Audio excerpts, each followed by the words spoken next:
Welcome to everyone who's just joining our session. I see attendees are just filing in now, so we'll just give it a couple of minutes, similar to our previous sessions, to allow everyone to have a minute to join.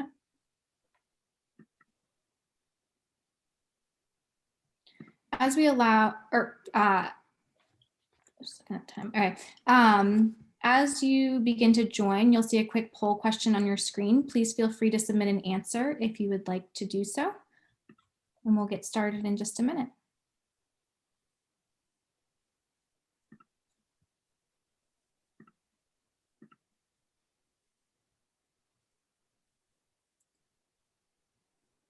For those who are just joining, we're just giving it a minute or two to allow the rest of the folks to join. You may see a poll on your screen. Please feel free to submit an answer if you'd like to do so, and we'll get started in just a minute.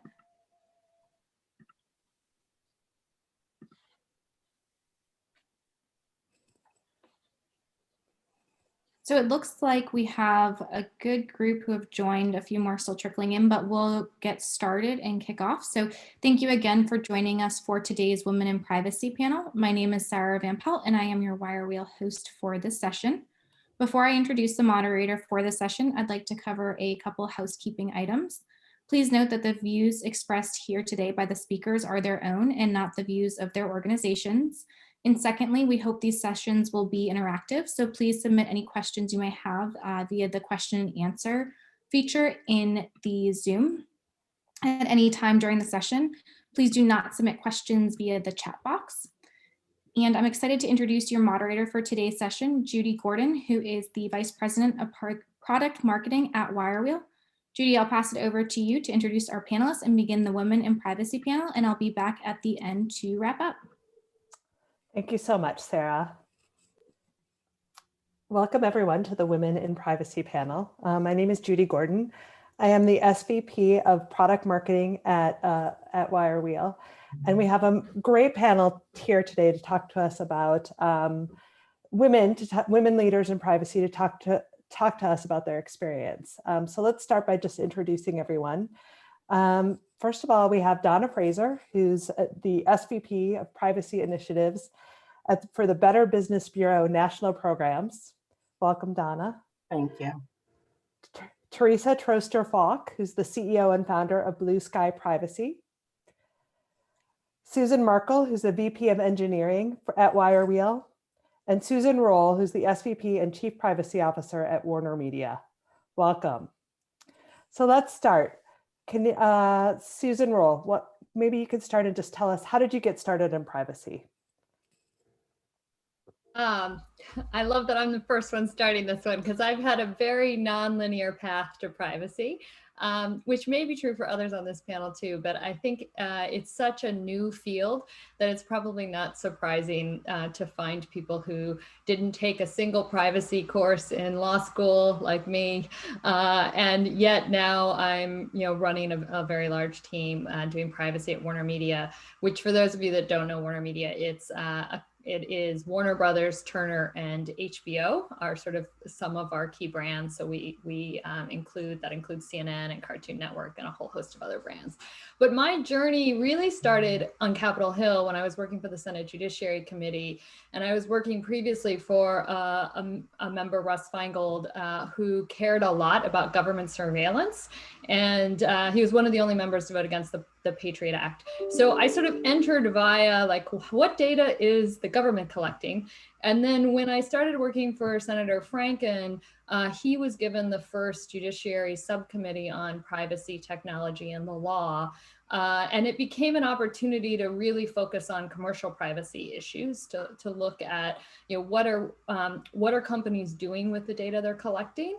And I think that kicked off some of the first conversations that were really focused on things like facial recognition, things like geolocation data that Apple was collecting and had made public.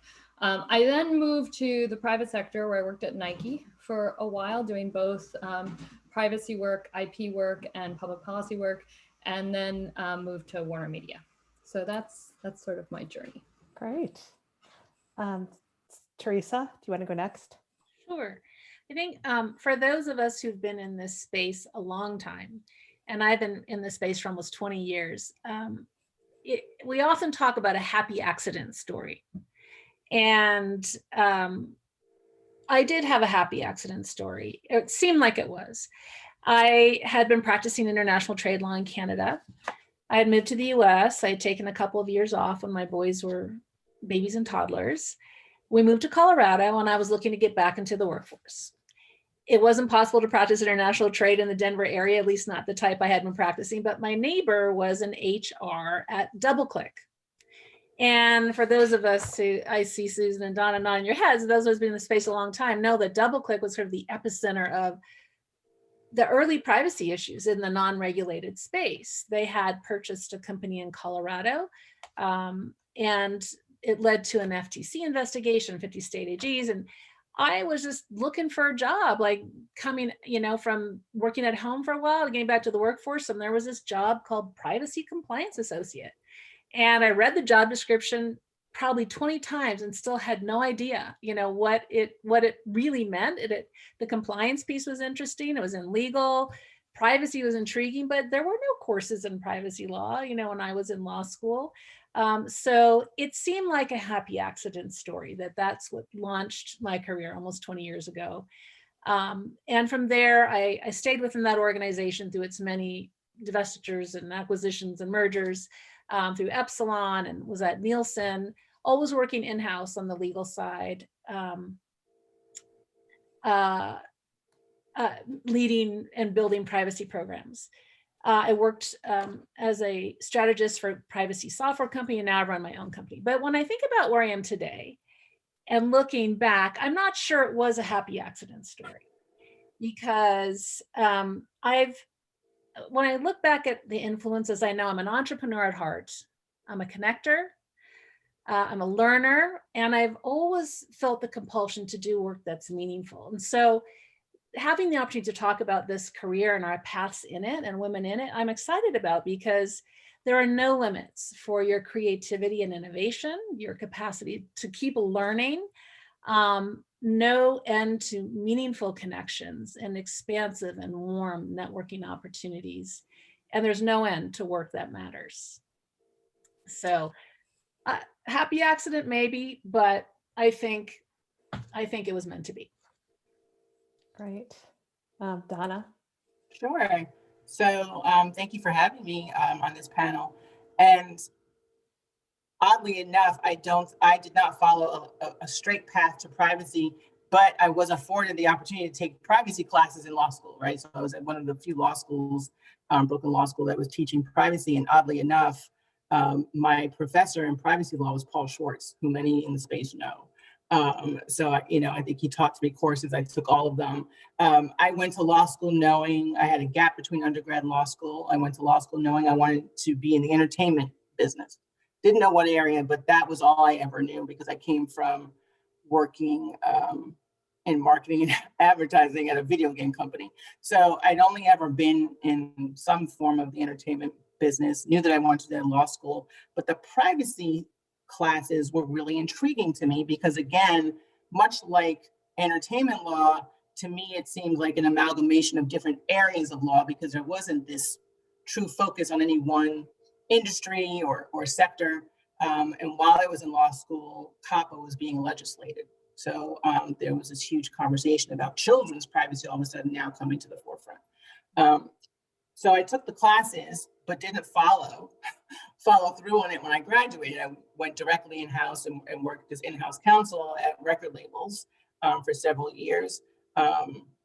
Grew, let's not say tired of it, but it became more challenging than I wanted it to be. I took a break, and someone from my former life in the gaming business said, ESRB, the Entertainment Software Rating Board, is looking for a lawyer who knows gaming. I was like, well, that's me on paper. Like, I'm a gamer, I'm a lawyer, that's me. No one said anything about privacy. And the role really was running the privacy program, the COPPA Safe Harbor program. And I didn't know that really until I went in for the interview. And, but I started to hark back to all the things I learned in law school. And it just seemed like the most intriguing thing to be dealing with this particular subject matter in the video game business, right? So an industry that I had a long love for, but these complex issues. And that's how I kind of landed in this space. And it's just grown and grown and grown for me. And, you know, I'm well beyond just the children's space at this point. You know, my current job permits me to deal with just global privacy issues on every level, whether it's children, teen, adults, whatever it is. But I think what I've always enjoyed doing is helping companies really think outside the box and solve their problems, right? I like helping companies just achieve their end goals. I often say that compliance in this space doesn't mean that you can't achieve your end goal. And I think for those of us who are on the compliance side, I never want to be the no police, right? I want to get you to yes. The job is to get you to yes. So how do we get you to yes? And having worked in-house counsel, I understand the challenges that exist between legal and marketing, right? Legal, oftentimes in-house, we are the no police, right? If we haven't done the contract, if we haven't completed A, B, or C, nothing else is happening. And, you know, when I worked in-house at the record label, everyone thought that it was such a glamorous job. I said, let me tell you something. The last people to get tickets to a show are legal. We don't get the fun stuff. We don't get the tickets. No one wants us in the room. But for us, nothing else happens, right? If we don't create the contract, if we don't do the deal, there's no artist. So there's this contention that I understand that exists in-house, that being, you know, outside the circle allows me to kind of be that middle person. So I enjoy the problem solving aspect of it. And there are a lot of problems in the space and a lot of work for us to do. Nice. And then Susan Markel, you have sort of a different role in privacy than the rest of the panel. So tell us a little bit about your role and how you got started. Yes, for sure. So I run engineering at WireWheel, as you mentioned. And prior to coming to WireWheel, I worked at mostly in the cybersecurity industry. So 15 years before here, I was doing cybersecurity work. And I guess when I first came to privacy, I didn't realize how different it was than cybersecurity. I think if you talk to folks in that industry, you'll see that a lot of people in cybersecurity believe that privacy is part of that, and I think it is in many ways. But kind of coming and working here for a few years, I see how different it is, and how many topics privacy covers that aren't actually part of what a lot of security engineers are thinking about. So, you know, in some ways, software is software, and one of the really positive things about having the cybersecurity background is that a lot of what we care about with protecting data on a security side, you also care about on the privacy side. I think it's really, for me, underscored the importance of PII and why it is so important. I mean, I think I care a whole lot more about children's data now than I ever have before, and partly because I have kids that are now, you know, on YouTube all the time, which is terrifying, and it's right? But it's you know, it's been what I thought wasn't going to be a significant jump. I think I'm learning a whole lot about this industry that's been around for a while, but the market is still relatively new. So it's been quite interesting. So all of you touched on this a little bit, but if you had to give 1, 2, or 3 things that you would say are the reason you're all such successful women leaders in your business, at your business, if you had to give 1, 2, or 3 things that you would say are the reason for your success, what would you say? Teresa, I think you kind of started, you touched on this a little bit. Maybe you could elaborate a little bit. Yeah, it's probably, when I look back, something that applies to everyone. You know, where do we feel success in our careers? Is it just an achievement, or is it something greater than that? And for me, it's always been something greater. For me, this sense of connection matters. A sense of important work matters. A sense of control and progress matters to me. So what led to my success, if you will, I think, was just learning over time to lean into the types of initiatives and activities that aligned with my strengths. And that's something I would say to anybody who's, whether you're starting your career or shifting your career. I had one piece of great advice from a mentor, more a vocation mentor than not a privacy mentor, but just someone in my life who'd been mentoring people a long time. And she said, Teresa, there's only one question you need to ask yourself as you go through your day, whether it's your volunteer work, whether it's your work, whether it's your time with your children. I mean, did this activity, did this thing that I do leave me drained, or do I still have energy? And start logging that. And over time, you'll get a sense of the kinds of work where you're energized. And that's a sense of being in the flow. And so it's a bit general to say that, but I think that over time, to land where I am, where I'm sort of working harder than I've ever worked, but feeling more energized than I've ever felt and less tired than I've ever been, is having learned to do that, to lean into the kinds of career opportunities that really align with my strengths and my values. And when those things are aligned, I think you'll feel success. That's great. Donna? I'm nodding my head because I can definitely relate to what Teresa said. And I think part of this is something that we've all heard, which is when you find the work that you really enjoy, it doesn't feel like work anymore, right? It doesn't feel like a job anymore. And I think that's part of the reason why I've remained in the nonprofit space for over a decade, because I need to feel that I'm doing good and valuable work for me, right? And these are all very, I think, very personal, not just personal anecdotes, but people need to figure out where their boundaries are, what makes them happy, what satisfies them. And,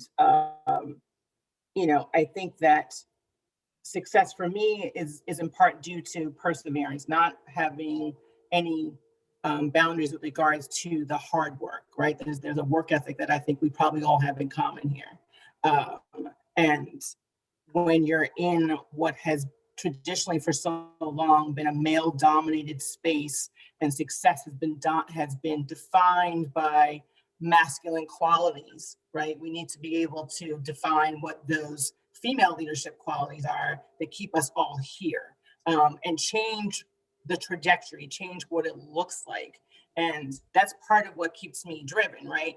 I mean, I'm fortunate to work in an organization now where our CEO, Eric Racin, has surrounded himself with some really bright, intelligent women on a C-suite level, which is also empowering for me on a daily level, on a daily basis, to see that and to be exposed to it. But I think that being able to sleep at night, knowing that I've done good work during the day, is really valuable and important for me. And knowing that I have to be an example for people as well. When you lead people, there's a certain responsibility. And I think we all on this panel, I'm sure, have experienced that, where we're cognizant of what we do. And that keeps me driven, wanting to just do the good work, not just for me, but for the people around me. So real quick, you mentioned the female qualities of leadership. What would you say are the female versus the male qualities of leadership? And we had talked about this on the pre-call about, why are there so many women? Why are we seeing so many women in the privacy space, right? And I really gave this some thought after we talked. And I think part of it is the amount of, let's call it behavioral science, that goes into privacy, right? Privacy in an online space is not just the statistics of what people do, but why they do what they do, why they make the choices that they make. And that there's something about that I think women with our maternal instincts can kind of, we can target that. There's some.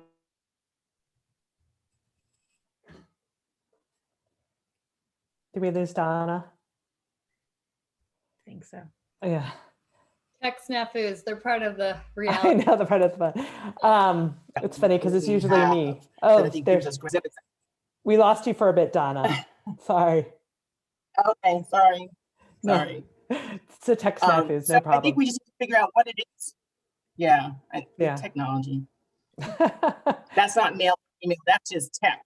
That's Um, tech, that's right. so- Susan Markel, what are your keys as being a successful leader? So Donna hit one of them on perseverance, and I think it's not giving up is a big piece of it. Sometimes I can say, like, personally in my own career, that the opportunities I've had have come at terrible times personally. So like the first time I became a manager, I think I had just had a baby. It was, it just feels like life kind of all jams on you at once. And just knowing that you can kind of grit your teeth and get through it, and having and really leaning on your support network to build your career, even when it's not always easy. I think that not shying away from opportunities when they're there is a big one for me. And then the second one is networks and relationship building. It's a really small world, and the one piece of advice that I always give, not just to women, to anyone that is starting out in their career, is you will definitely, like I say, look around. You will definitely work with some of these folks again if you're good and you do a good job. I think every job I've worked at, I've ended up working with one of those people again. So it is a small world. Building those relationships and leveraging the relationships and working with people that you can trust consistently, and kind of building your networks out. It's a really important piece of building out a career, especially for someone that's young. And Susan Roll, what would you say are the keys to your success? Well, it's hard to follow all of that because I completely agree with all of the great comments that have been made by these women. As someone who was in the nonprofit sector and government and then transitioned into the private sector, I think what Teresa and Donna was saying in terms of finding your passion, it was important to me that I could find companies where I felt like I could be an advocate for doing the right thing, that the companies were motivated to be doing the right thing when it came to consumers' data, and they just needed to be pointed in the right direction and helped to get there. And so I think everyone has to find a way to navigate, to get to a place where they're doing something they really love. I completely agree with that. But I think, to be tactical for just a minute, I think that it is very difficult in the privacy space to explain what is happening in these incredibly complicated laws that are happening all around the world. And if you are able to see the big picture, and you're able to lift up and give executives, or in your nonprofit, other leaders, a sense of what's coming, a sense of what really has to happen, and then articulate it into solution-oriented terms, I think those things really, really matter, because it's very easy to get down in the weeds and get sort of very into the nitty-gritty of individual provisions. But I think if you can't boil it up, you can't get companies or other leaders to say, this is really important, and then to make the investment appropriately. So I think that's one tactical piece of advice. And I think another piece of advice I would give people that I am still working on, and the other Susan on this panel probably knows more, is the more technology skills and knowledge you have, the more knowledgeable you will be as an advocate with your business teams and with your tech teams. So if you can develop that information, those skill sets, that language, I think it will make you more persuasive and more effective overall. The last thing I would say is you have to be a good person, and to be a good person, you will ultimately be a good manager. So you need to be thinking about how to get your team to accomplish the things that you don't have the hours in the day to do. And I think that starts with meeting your team with what they want to achieve from a career perspective, and helping to be a good advocate for them. So that was a lot, Judy. No, it's good. It's great. I want to go back to something actually Donna said about privacy, the privacy space, because I was thinking about this panel all day and looking at the other people on the other panels, and there's a lot of women who are on our privacy panels. And Donna, you've sort of already answered this question. If you want to elaborate more, that would be fine. But just why is it? Why do you think that women are so successful in this industry, especially compared to, as you pointed out, Susan, other technology spaces? Teresa, do you want to start? Well, this question has come up a lot, and it's very obvious when you go to a privacy conference. I would say now it's like 50-50 men and women, but contrast that to an RSA conference. And the first one I went to was like, oh my gosh, it's a sea of blue suits. Like it couldn't have been more obvious. And so there are a few theories that are floating around. And one was, going back 20 years ago in the unregulated spaces where privacy just wasn't a thing, right? It was just something that sort of had to be done. Like it's a stereotype, but sort of women raise their hands a little more, right? Like, oh, I'll do that too. I'll just take that on. Like there was no obvious career path. It was just, sure, I'll do that. So there was more of that happening among women. That's one theory that, we just raised our hand a little more and we just took that on. It wasn't obvious what it was going to be. Another theory is that, and again, it's a stereotype, but I think there's some validity to the stereotype that, it involves people. It is technology, but really we're talking about data about people, and that women tend to be drawn more to again, it's a stereotype, but we've been drawn more to careers that involve having impact on individuals and people. So that's a component. Those are the two themes that have emerged over the years, as at least in the early years, is sort of explaining how this might have happened. Yeah, maybe because there's already women, it attracts more women. Some of that too, yeah. I think that may be a factor, but I also think the reality is that we need to see this as an opportunity to change the male-dominated tech world. Because the reality of privacy is it used to be the thing that was sort of over here that the IP lawyer or the employment lawyer in-house would pick up because no one else is raising their hand. I mean, that's some of what Teresa's saying. And I think now it has become a strategic portion of many businesses, right? It is how they are thinking about engineering their products. It is how they are thinking about creating opportunities and to disadvantage competitors, but also to build something that consumers want to use. And these are all a very transformational shift that is not just about sort of nuts and bolts compliance for GDPR, but also responding to all the technology changes that are coming with Chrome expiring third-party cookies, with the iOS changes. I mean, these are not privacy changes. These are fundamental business and technology changes, and our expertise as leaders in the privacy space should, I think, enable more people and should be a signal to other younger women that now is an opportunity. If you know something about privacy, like get the skill set so you can also be the leader on data strategy, on technology decisions in your business, because all of those things are very intertwined. And Susan Markel is the leader of data strategy and data at Wirewheel. What are your thoughts? So I think Teresa said it. Within cybersecurity, it was dominated by men. I think it was like 85 or 89% of security professionals a few years ago were men. And I totally agree with the diversity begets diversity. You want to, if I'm going to work with a team, I want to work with people that I can relate to. And it's tough to relate to a leadership team that's all white men when you're not a white man. And so that was one of the things that attracted me to Wirewheel, is that there were women that I talked to as part of the interview process. And I've worked at positions where there were no women on the board, no women in leadership positions. I worked at one job where I was the most senior leader and I was not that senior. So it was, I totally agree that the more diversity there is, either gender or otherwise, on a team, the more likely you are to attract more people of a diverse nature. So I couldn't possibly agree with that more. And Donna, as a woman in gamer, that also must be a very male.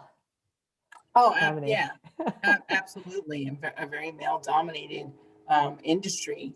But, in listening to everybody, I keep thinking back to, it wasn't that long ago when there were no opportunities in-house, right? You didn't have chief privacy officers in-house. You didn't have any of these roles that now exist.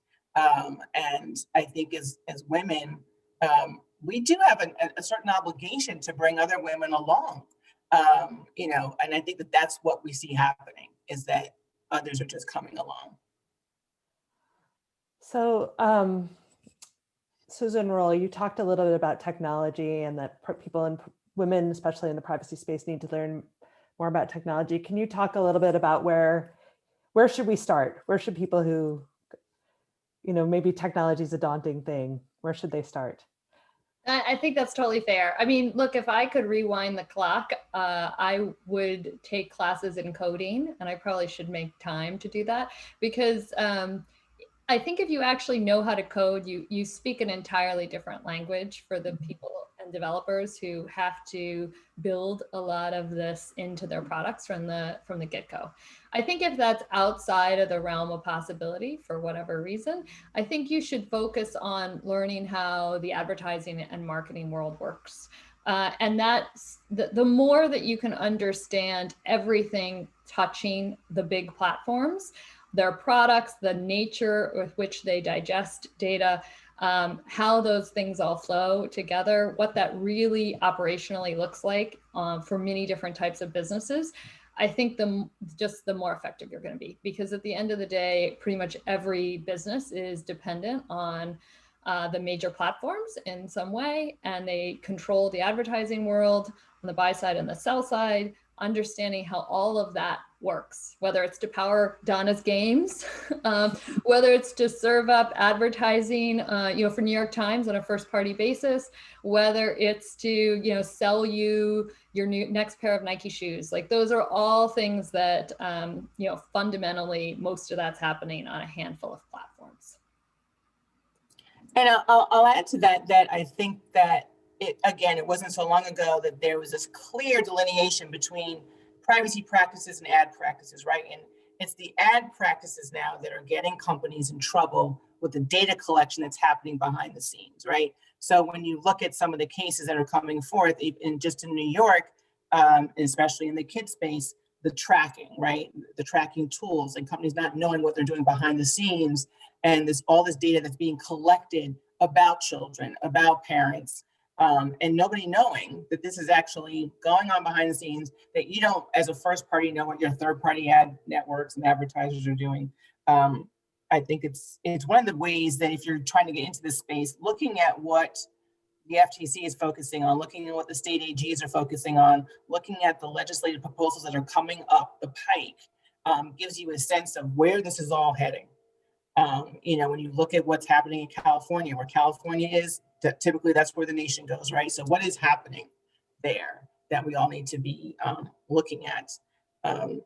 It's fascinating. And I think that what keeps the privacy space so robust is that no 2 days are the same, right? I think that's part of the thing that we probably don't like most about our jobs, that no 2 days are the same. You don't know what you're walking into every day.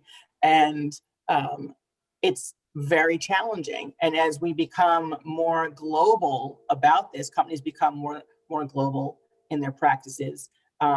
It's not sectoral anymore. And as we here in the United States talk about a federal privacy law, oh my gosh, in a few years, we'll all be quite busy trying to figure out what that's going to look like. And I think it's exciting.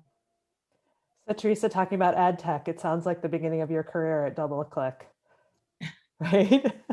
Yeah. Yes, it certainly was. It certainly was. And it's tricky issues, very, very tricky issues. But picking up on some things Susan said, and just to those of you who are just starting out in this career, and for those of us who are having to morph as we go along, I mean, this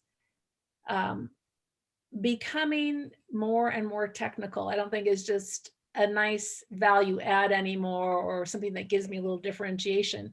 I think will be a requirement. If you look at some trends, I think I read this correctly, that just last week, the Brazilian Data Protection Authority released guidelines on the role of the DPO, like what should that DPO look like? And the requirement is that that person sit in IT.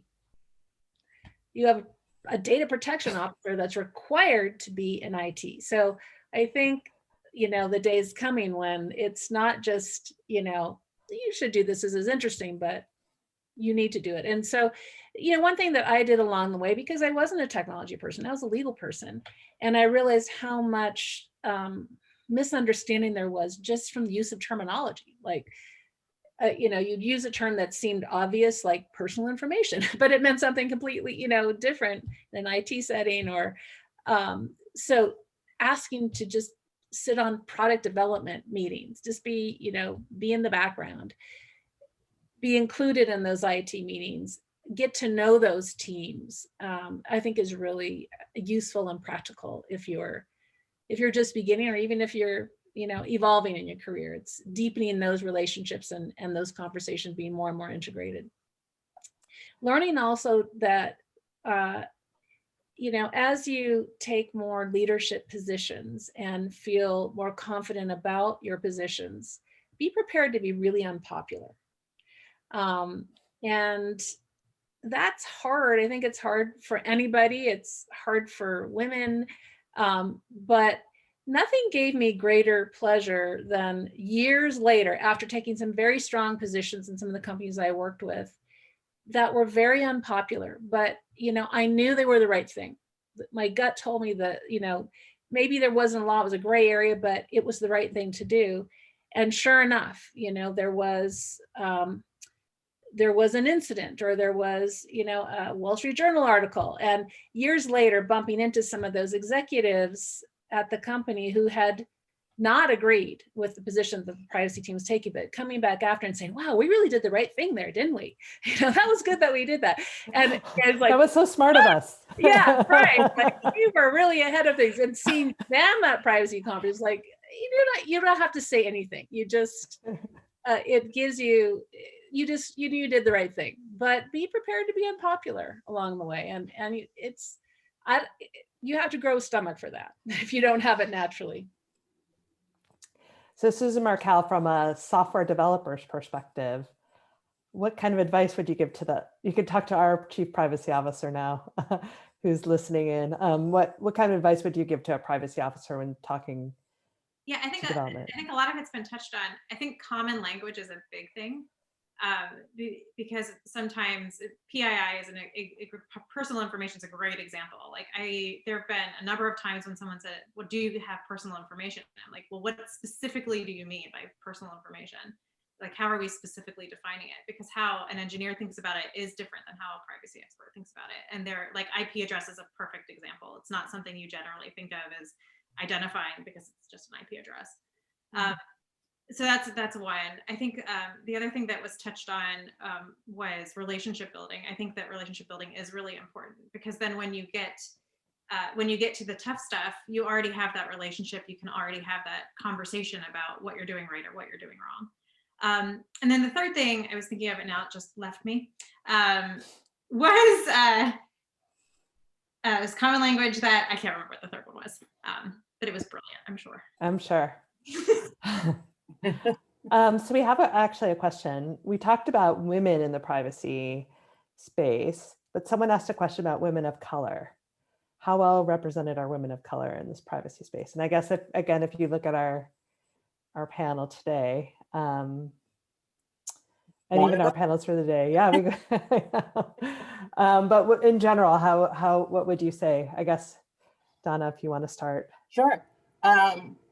Sadly, I don't think we're well represented. I will say that, if I just take my experiences at attending the IAPP conferences, essentially from the beginning until present day, there's more of us, but still a very small portion of women in color that I encounter in the space.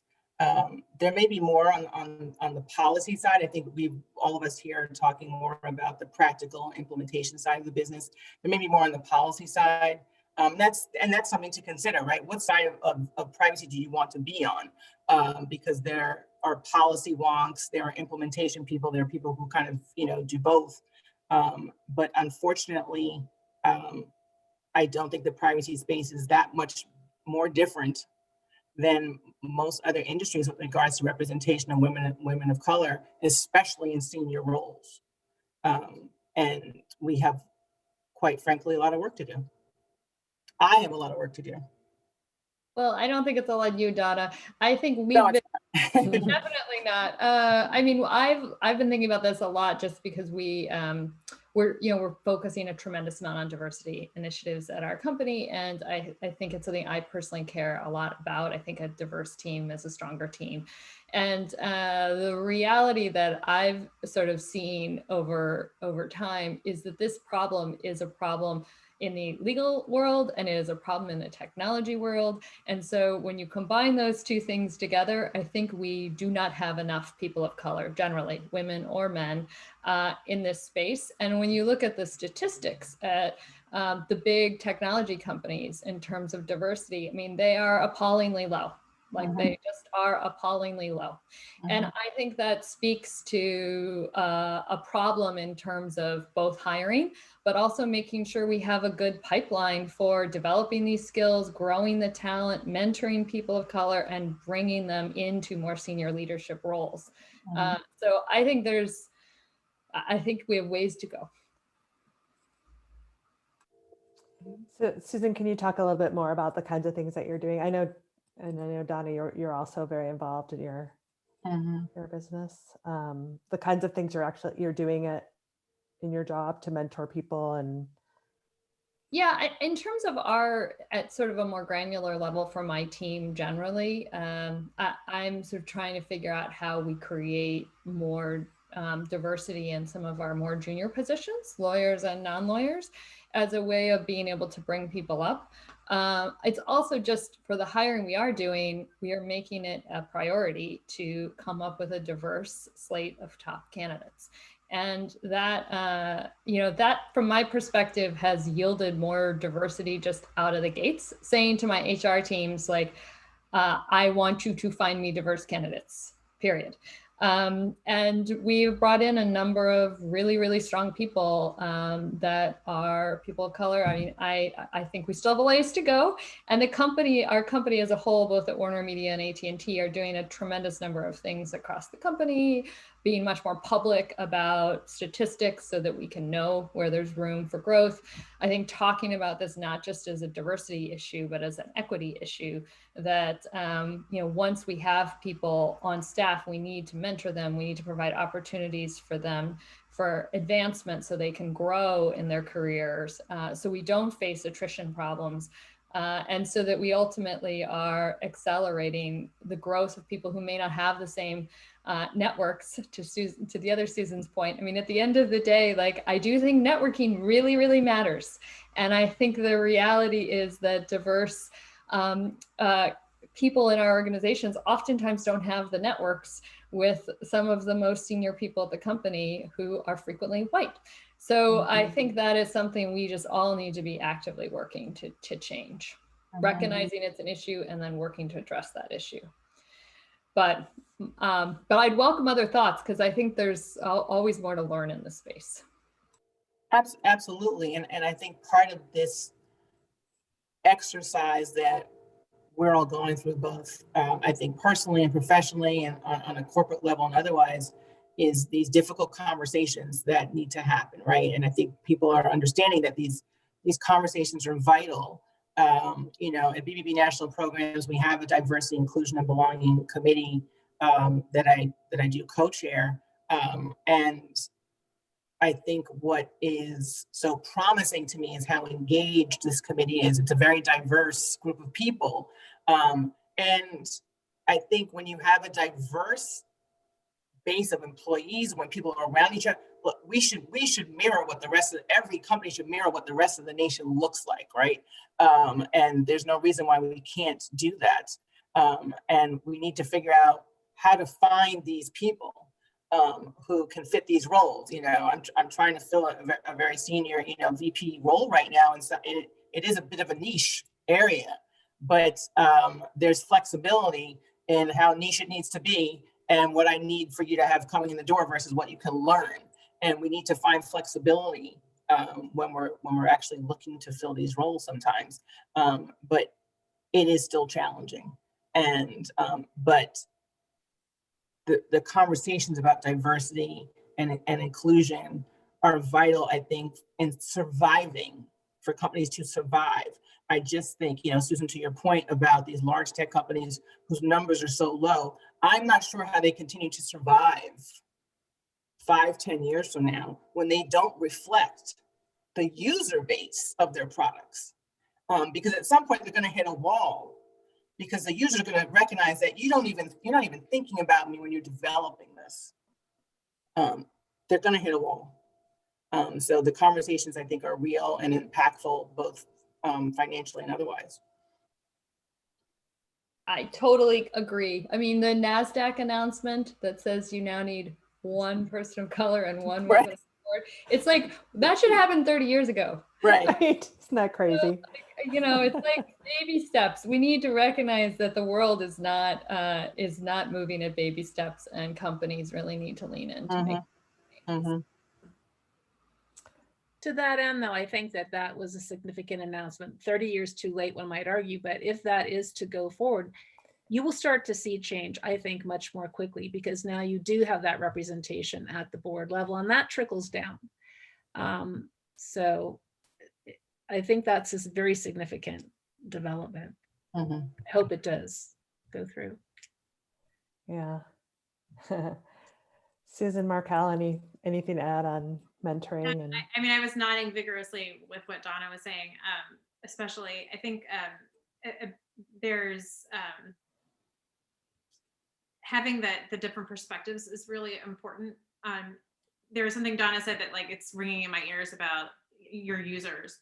And when I started here at WireWheel, it was mostly men on the engineering team. And it was understanding that privacy was more 50-50. It was very clear, like, we had to do something like pretty different, because it really is. We didn't have people developing the software that were representative of our users. And I think that's something that, for me, it was super clear. I think probably for a lot of engineering leaders, it's not clear. That's not something that they think about. And I think that's really understanding who our users are and how we need to support people and the perspectives that people come at. I think it's super, super, super important. I think Tanisha on an earlier call mentioned, like, reviewing algorithms for diversity and making sure you're including, and diversity and inclusion, making sure you're including everyone. You know, I think about it a lot just as a woman. I'm smaller than I'm petite, so, like, things don't fit me. And for my girls, it's describing that same thing. You have to consider the users that you have, and that, people are shaped differently, they're sized differently, they think differently, they interact with things differently just based on their perspectives. So I totally agree with everything that's been said. great. All right, so we have basically 2 more minutes left of the panel. This has been really inspirational, especially, I have to say, it's so nice to hear how much everyone really loves what they're doing. It's great. It's really great to hear that. But if you were to give 1 or 2 pieces of advice, and you've given advice along the way, but to someone just starting out in their career, what would you say? And let's start with Susan Markel. What do I say? Don't burn bridges would be my number one. I go back to the networks and relationships. They get you everywhere in life, whether it's directly or indirectly. My biggest piece of advice would be don't burn bridges. Teresa. Lean into your strengths and values. That's, I think, where you'll be happiest. If you're young in your career, learn all the skills you can. Our profession is becoming more skill-based, and network as expansively as you can. And I'll just add, I know you didn't ask this, but I want to say that I'm very passionate about giving new people opportunities to speak. I mean, Susan, Dawn, and I, we've spoken on hundreds of panels and have these opportunities all the time. But when I do panels now, I like to bring in new voices. And I also do many video recordings with folks on trending privacy topics or operational practical things. So please reach out to me, because I'd love to include new people in those kinds of things. So take advantage of opportunities is the other point. Great. Donna. I think it's 2 things. One is really just, again, goes back to my comment about perseverance. Really stay the course, right? If this is something you really want to do, just persevere, stay the course. And in addition to not burning bridges and networking, finding a good mentor. I think we are all committed as mentors and finding. It's not hard to find, right? I think when you go up to somebody and say, "Look, I've been following you," or I like what I heard you say, or whatever it is, feeding the ego doesn't take much. You know, we all respond to it in different ways, but I think, again, we have an obligation to pay it forward. And I think part of that is taking on mentees and being a good mentor. So reach out and find that person that is a good fit for you. And Susan Roll.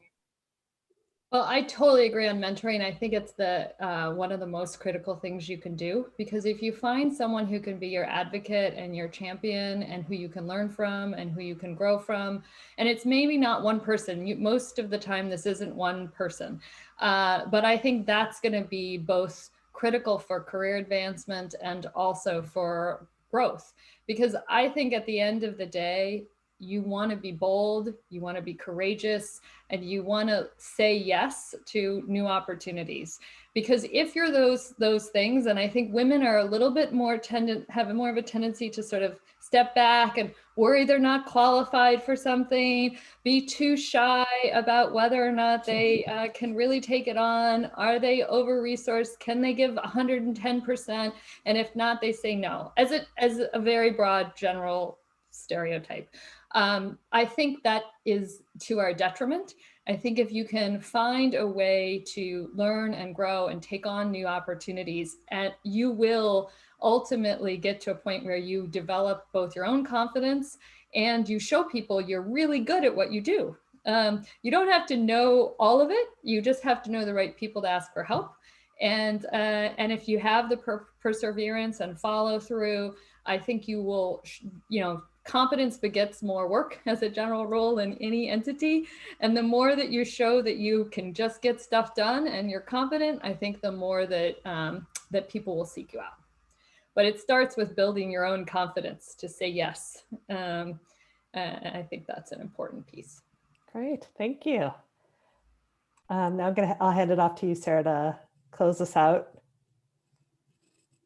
Perfect. Thank you, Judy. And this concludes this really inspiring and amazing session. I'm happy I was able to listen in and be a part of it. So thank you again to all of our speakers and attendees. I'd like to remind everyone that a recording of this and all of our other sessions will be made available after the conference concludes.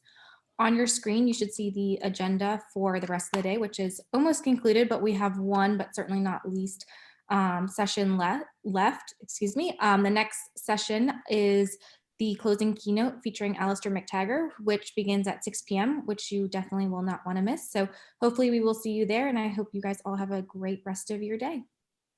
Thank you.